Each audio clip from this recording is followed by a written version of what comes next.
d'abord donner des nouvelles de Gaza. On a un correspondant avec lequel on travaille depuis des années et des années.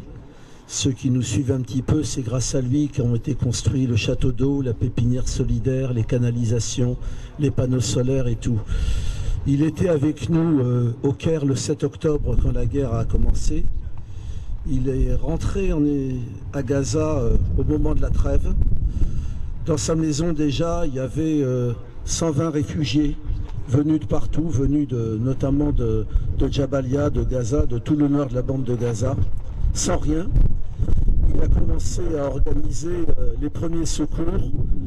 Les Israéliens ont bombardé un immeuble de 10 étages à côté de chez lui. Il se retrouve avec 250 personnes chez lui. Eh ben, il a essayé d'organiser, il y est arrivé avec l'argent qu'on a réussi à envoyer, une cantine collective, des achats de couverture, des achats de tentes, c'est peut-être le plus important aujourd'hui à Gaza, du nylon pour protéger de la pluie parce qu'en ce moment il fait froid et il pleut à Gaza. Et ben voilà, hier, ils ont reçu l'ordre de partir avec des tout petits hélicoptères qui viennent aux fenêtres et qui disent vous avez un quart d'heure pour partir.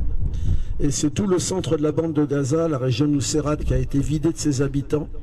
Lui s'est réfugié chez sa fille à Deir el-Balah. Il dit il y a 500 000 personnes qui n'ont rien, qui sont dans la rue, qui errent partout. Et on a d'une autre équipe qui vient aussi du camp de Jabalia, qui s'est réfugiée à Rafah et qui, elle, en ce moment, construit des latrines, parce qu'il n'y en a pas. Ils sont des centaines de milliers et il n'y a même pas de latrines. Et qui essaie aussi de trouver des couvertures. Ils sont demandés par les hôpitaux parce qu'ils ont des couvertures pour sauver les prématurés.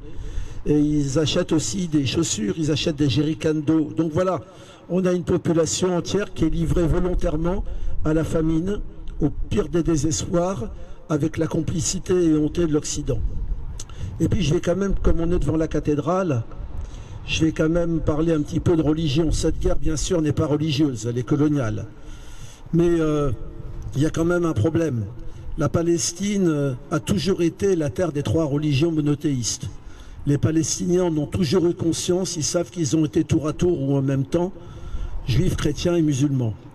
Et c'est le sionisme qui a brisé ça, qui a brisé une coexistence qui avait toujours eu lieu.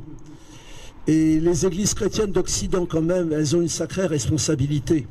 Oui, elles ont une responsabilité majeure dans l'antisémitisme européen qui a commencé avec l'antijudaïsme chrétien. Mais le faire payer aux Palestiniens, c'est une véritable infamie, c'est un deuxième crime. Et aujourd'hui, la tâche de tous les chrétiens et des autorités chrétiennes serait de dire arrêtez le massacre, sauvez les Palestiniens. Ces voix-là sont, à mon avis, relativement inaudibles.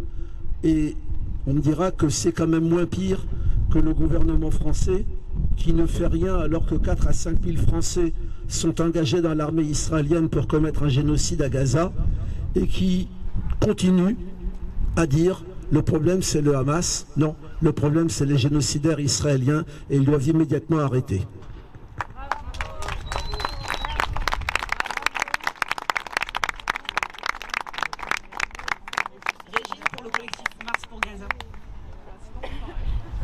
Merci de braver le Mistral, mais Marseille sans le Mistral, ce n'est pas Marseille.